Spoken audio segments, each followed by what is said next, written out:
Bismillahirrahmanirrahim. Hurmatli muxlislar, 25-40 yosh orasida turmush qurmay bokira qizlar ko'payib bormoqdalar.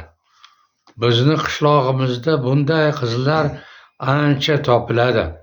Bu holat Alloh oldida katta gunoh sanalsa-da, davlat talabini buzilishiga sabab bo'lmoqda. Ko'payish tizimini izdan chiqarmoqda. Men insonlarni yoshini hisobga olib, eng muhim hayotiy talablar haqida ogohlantirishni lozim topdim. Qizlar 14-17 yoshgacha, o'g'il bolalar 15-20 yoshgacha balog'atga tana a'zolari erishib boradilar. Qizlarda va yigitlarda tanalarida yangi a'zolar o'sib borishlari uchun bosh miyaga boradigan qon va quvvat kamayib, shu yetishmagan organlarni jadal rivojlanishiga sabab bo'layotgani sababli bu yoshlarga bitta gap kamlik, ikkita gap ko'plik davrini boshlaridan o'tkazayotgan bo'lib, bir yarimta gapga muhtojlik sezadilar. Xullas, o'zlariga xon, o'zlariga bek bo'lib, ota-onalar, o'qituvchilar talablarini pisand qilmay qo'yadilar.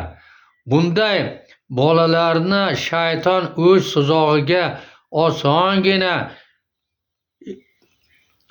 osongina ilintirib, doimo o'limga chorlab turadilar va ko'pincha erishayotibdilar ham. Masalan, qishlog'imizda bir oilaga qarashli 15-16 yoshdagi 2 qiz, 17 yoshdagi bir yigit oila mojarosi sabab o'zlarini osib o'ldirdilar. Bu yoshdagi yigit qizlarga toki qizlar 18 yoshga, yigitlar 20 yoshga kirguniga davr muloyim munosabatda bo'lishlik, ularni talablarini ado etib turishligingizni eslatmoqchiman. Bunday bolalarni hech vaqt yolg'iz qoldirmang. Yolg'iz qolganlarida o'limga bo'lgan intilish kuchayib borishini ham hisobga olmoqingiz lozim.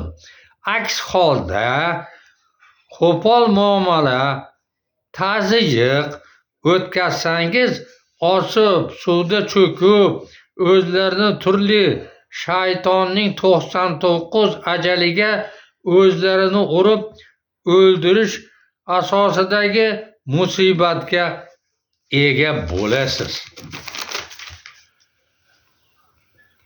Keyingi pushaymon o'zingga dushman deb shu omillarga aytilar ekanda. 20 yoshdan so'ng yoshlar o'zlarini o'ldirishni mutlaqo esdan chiqarib, yorug' dunyoni sevib, uzoqroq yashashni xohlab qoladilar. Turmush qurishni istab qoladilar. Turmush qurish Allohning eng muhim farzi, ota-onalarning farzandlar oldidagi qarzi sanaladi. Ammo oila qurishning bir qancha talab qonunlari mavjud.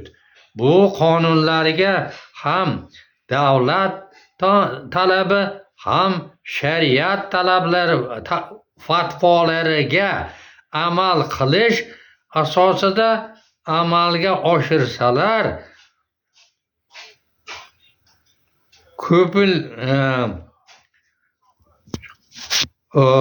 erishsalar, yangi oilalar buzilmay, ajralishlar barham topishini ham eslatmoqchiman. Keyingi mavzuda bu masalani davomini bermoqchiman. E'tiborlaringiz uchun rahmat. Salomat bo'linglar. Studiyamga a'zo bo'lishni unutmang.